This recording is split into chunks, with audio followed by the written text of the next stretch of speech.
السلام علیکم ورحمۃ اللہ تعالی وبرکاتہ ان اللہ وملائکتہ یصلون علی النبی یا ایھا الذین آمنوا صلوا علیہ وسلموا تسلیما اللہم صل علی سیدنا ونبینا مولانا محمد طب القلوب ودوائها وعافیۃ الابدان وشفائها ونور الابصار وضیائها وآلہ وصحبہ وبارک وسلم دائما ابدا۔ تاج الشریعہ کون ہے؟ تاج الشریعہ وہ شخصیت ہے کہ اگر آپ ان کا نام محبت سے لیں یا سنیں تو آپ کا دل جگمگانے لگے گا۔ ہم حضور تاج الشریعہ کا اسم گرامی سنتے ہیں تو ہمارا دل باغ باغ ہو جاتا ہے، آنکھیں خیرہ ہو جاتی ہیں، ہاتھوں میں توانائی آ جاتی ہے، کیونکہ ہمیں یقین ہے وہ ہمارے پشت پناہ ہے، ہمارے حامی اور روحانی مددگار ہیں۔ حضور تاج الشریعہ رضی اللہ تعالیٰ عنہ سے متعلق ہم سے پوچھا جاتا ہے کہ تاج الشریعہ کون ہے؟ لوگ چاہتے ہیں کہ ہم ان کو تاج الشریعہ کے بارے میں بتائیں۔ آج میں آپ کو بتانا چاہتا ہوں کہ ہم تو ساری زندگی یہ سمجھتے رہے کہ ہم ان کے بارے میں لوگوں کو بتا رہے ہیں، لیکن اصل میں تاج الشریعہ ہمیں متعارف کر رہے تھے۔ در حقیقت ان کی وجہ سے ہمارا چرچا ہے۔ ہماری کیا مجال کہ سرکار غوث اعظم سے متعارف اس فرد فرید کو لوگوں میں متعارف کرا سکے؟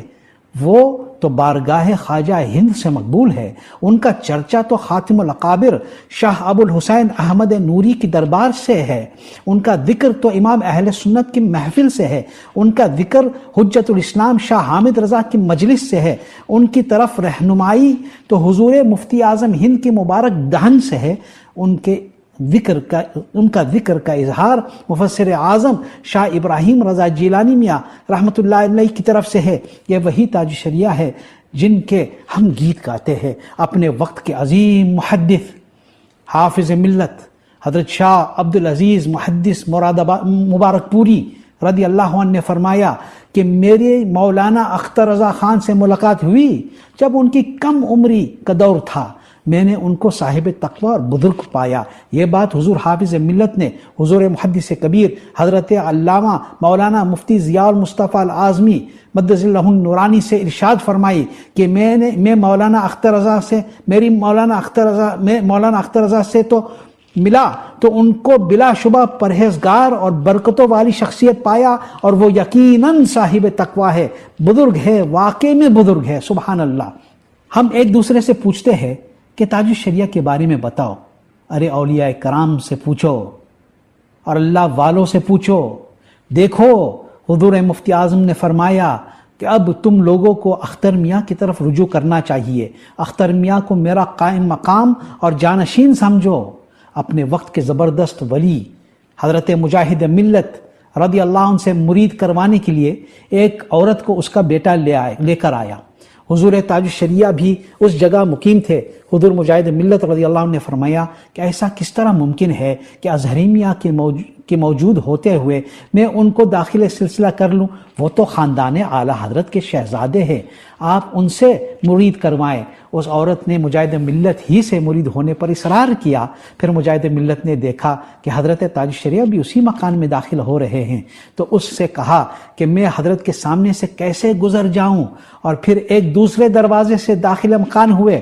اس عورت سے کہا الفاظ بیعت ہلکی آواز میں دہرائے کہ اظہری میاں موجود ہیں، اور ادائیگی الفاظ نرمی سے کرے کہ خاندان اعلیٰ حضرت کے شہزادے وہیں موجود ہیں۔ اللہ اکبر۔ یہ ہے تاج الشریعہ جن کے بارے میں ہم بات کر رہے ہیں۔ ان کا تو مشرق و مغرب میں چرچا ہے۔ تاج الشریعہ وہ ہے کہ جن کی تعریف علماء و فقہاء بیان فرما رہے ہیں۔ تاج الشریعہ وہ ہے کہ اس زمانے میں محدثین کے امام حضرت محدث کبیر ان کے بارے میں فرماتے ہیں کہ تاج الشریعہ قطب الاقطاب ہے۔ تاج الشریعہ کی پذیرائی حضرت قطب مدینہ نے کی، حضرت احسن العلماء نے کی، سید العلماء نے کی، شمس العلماء نے کی، اور محدث کبیر نے انہیں قطب الاقطاب اور امام اور بے مثل قرار دیا ہے۔ سبحان اللہ۔ تو تاج الشریعہ کون ہے؟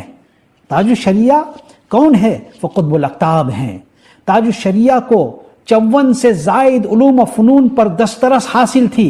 وہ تو مظہر اعلیٰ حضرت ہے، اور اس زمانے کے عظیم محدث، مفکر، مفسر، نعت گو شاعر، ولی ابن ولی ابن ولی ابن ولی ابن ولی ابن ولی اور عاشق رسول صلی اللہ علیہ وسلم۔